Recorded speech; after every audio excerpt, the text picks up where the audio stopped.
In 1964, Smoke-Okie Munich unveiled a machine that honestly just defied symmetry, logic, and, well, racing tradition, the capsule car.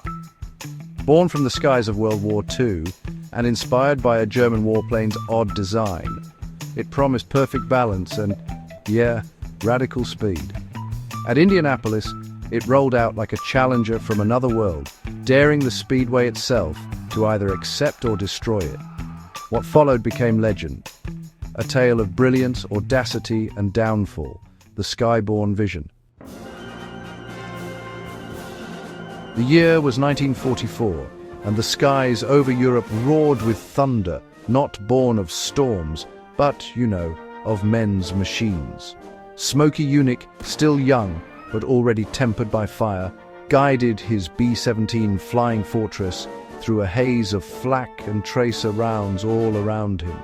The engines sang their strained metallic hymn as the bomb bay opened to reveal Germany below. The air was just thick with death. Yet, amid the chaos, Smoke-Okie's eyes caught something strange. Cutting through the clouds like a phantom, a German reconnaissance plane crossed his path. But this was no ordinary Luftwaffe craft. Its silhouette seemed wrong, almost broken. A fuselage stretched along one line, but its cockpit jutted out like an outrigger, perched asymmetrically on the side as though torn from reason itself. This was the Blohm & Voss BV-41. An anomaly of aeronautical design, mocked by some engineers, but honestly, terrifyingly functional in its own right. Smokey was transfixed. In the split seconds he had to observe, a seed took root. The idea that machinery need not conform to symmetry, that balance could be struck not through convention but through clever rearrangement, lodged itself in his mind. As he returned to base, his B-17 riddled with holes, and the war grinding onward, he carried that image with him. Long after the war's smoke cleared, long after he traded the skies for the grease and grit of American garages, that odd German aircraft still lingered like a ghost in his imagination. Smoke-Okie Munich would not be defined by convention. He would bend the rules, bend the materials, bend even the imagination of racing itself. And from the skies of Europe, an idea was born that would someday take shape on the sacred grounds of Indianapolis. The capsule takes form. 2 decades later, Daytona Beach shimmered in the spring sun. Along the banks of the Halifax River, where seagulls wheeled and the smell of salt and oil mingled, Smokey Yunick's workshop thrummed with activity. This was no ordinary garage. This was a temple of invention, a place where the impossible was stripped down to bolts and steel, then reborn as reality. Here stood Smoke-Okie, gruff, unshaven, his eyes sharp with mischief and brilliance to the world. He was already legendary, a mechanic, a driver, a dreamer, and a fighter. But now, in 1964, he prepared to unveil his boldest creation yet. Beside him, George Hurst, the shifter king of American hot rodding, posed proudly. He had put his fortune behind this strange experiment. $40,000 to carry his name onto the brickyard at Indianapolis. And behind them, glinting under the sun, sat a machine unlike any race car the Speedway had ever seen, the capsule car. At first glance, it seemed almost alien. A central fuselage ran straight and true, housing the drivetrain, the engine, and the bones of the beast. But the driver, he did not sit within that spine. No, his cockpit was hung to the left side like a pod, a sidecar welded to destiny itself. Smokey had done it deliberately. The 3 greatest weights, engine, driver, and fuel, were balanced so that as the laps wore on and the fuel drained, the car would remain constant. A machine of perfect equilibrium, its mass poised to devour the corners of Indianapolis with precision. Smokey had wanted more. A turbine engine, a whirring helicopter heart had been his dream power source. But when that deal dissolved, he reached for the tried and tested. A 4-cylinder Offenhauser, not flashy, but loyal. with long intake trumpets jutting forward like the snouts of some predator. They whispered of mid-range torque, of calculated strength rather than brute force. The details fascinated even more. A transverse mono-leaf spring doubled as a suspension link. Pontiac Tempest brakes, cheap and light, adorned the front with thinned aluminum drums. In the rear, a Dion tube, coilover shocks, trailing arms, all tied together in a tubular space frame. Each decision was deliberate, chosen for balance, for ingenuity, for the audacity to be different. And then there was the cockpit itself, narrow, tight, and almost perilous. A squared-off steering wheel to spare the driver's knees. A strange shifter and clutch combined in one lever, fashioned from Hurst's signature expertise.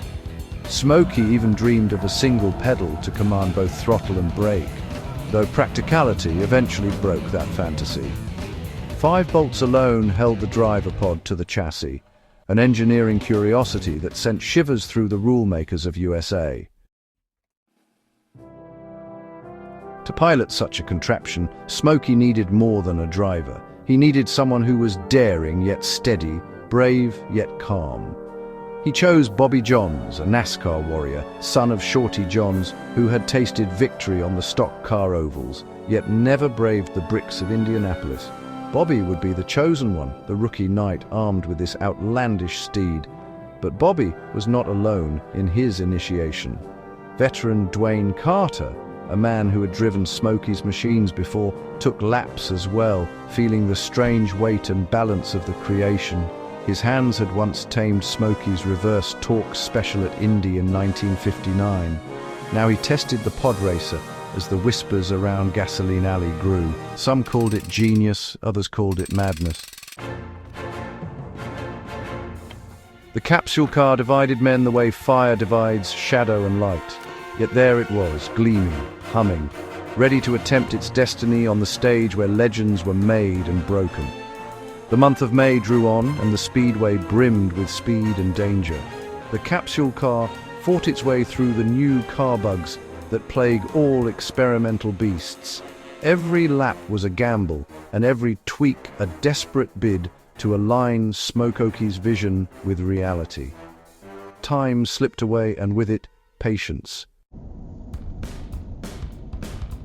At last, on the final day, Sunday, May 24th, 1964, the car rolled forward to attempt qualification. The crowd's murmurs rose, curious eyes drawn to the odd silhouette of Smokey's invention. The green flag waved. Bobby Johns pressed forward, the offie snarling to life, its cylinders echoing through the canyon of grandstands. For a moment, it seemed as if Smokey's dream might indeed take wing.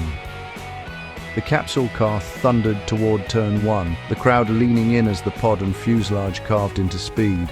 But the speedway is, well, no friend to the untested, and destiny had sharp edges waiting at the corner. The fall at turn 1. The crowd hushed as the capsule car hurtled toward destiny. The offie's growl echoed off the walls, its voice deep and steady, but beneath that note lurked uncertainty. Smokey Unix stood near pit lane, arms folded, eyes narrowed. He had faced combat in the skies, stared down death at 30,000 feet, but this moment felt no less perilous.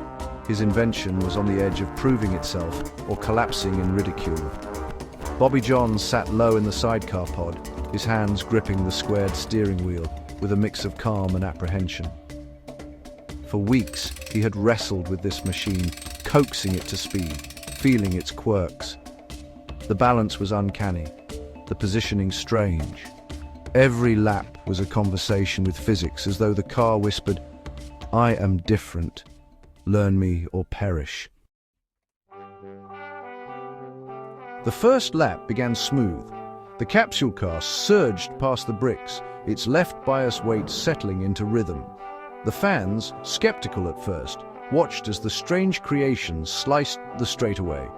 The engine sang, the tires gripped, and Bobby leaned into turn 1 with the courage of a man trying to carve his name into history. But then came the flaw, the brakes. Smokey had chosen Pontiac Tempest drums. Cheap, light, clever, but cleverness can betray until warmed. They were unpredictable, prone to snatching, grabbing with sudden violence. As Bobby approached turn 1, speed pressing against his chest, he felt the corner rush up too quickly. Instinct took over. He tapped the brake and the car betrayed him. The pedal answered not with restraint, but with fury. The drums bit too hard, too fast. The capsule car snapped sideways, weight surging, balance unraveling in an instant. Metal shrieked as tires lost grip. 1 spin, 2 spins. The car twisted violently, a blur of white and black across the pavement. A full 720 degrees. The crowd gasped as the pod swung outward. Bobby's body jostled like a rag in a storm. For an instant, the vision of the BV-41, that German plane with its outrigger cockpit, replayed in Smokey's mind.